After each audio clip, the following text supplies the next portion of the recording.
নমস্কার, আমার নাম doctor Ujjwal Kanti Debnath, consultant orthopaedic and spine surgeon.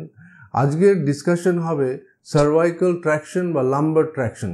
Spinal traction কেন দেওয়া হয়? It is a non-operative conservative method of managing spinal pain due to arthrosis, spondylosis, discogenic or facet joint arthritic pain. এখন এই পেইনগুলোর জন্য আমরা যেই পেশেন্টকে আমি ট্র্যাকশন দেওয়ার ব্যবস্থা করি তাদেরকে আইদার ম্যানুয়াল ট্র্যাকশন দেওয়া হয় বা এই মোটরাইজ ট্র্যাকশন দেওয়া হয়। মোটরাইজ ট্র্যাকশনটা ইন্টারমিটেন্ট ট্র্যাকশন, মানে আধ সেকেন্ড খুলবে আধ সেকেন্ড বাড়বে, এরকম করে একটা টাইম সেট করে দেওয়া হয় যাতে একটা পেইন রিলিফের সিচুয়েশন হয়। প্রথম 2 থেকে 3 দিন পেইনটা বাড়তে পারে, কিন্তু তারপরে আস্তে আস্তে পেইন কমে যায়। যাতে কী হয়, এই ট্র্যাকশনের দ্বারা আমাদের এই ভার্টেব্রাল বডিটা ওপেন হয় আর এই নার্ভ ইমপিঞ্জমেন্টগুলো দূর হয়। অনেক সময় দেখা গেছে এই নার্ভের জন্য এই ব্যথা হচ্ছে, হাতে ব্যথা হচ্ছে।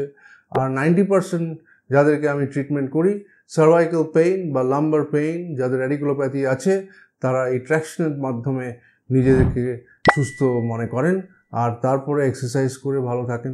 Thank you very much.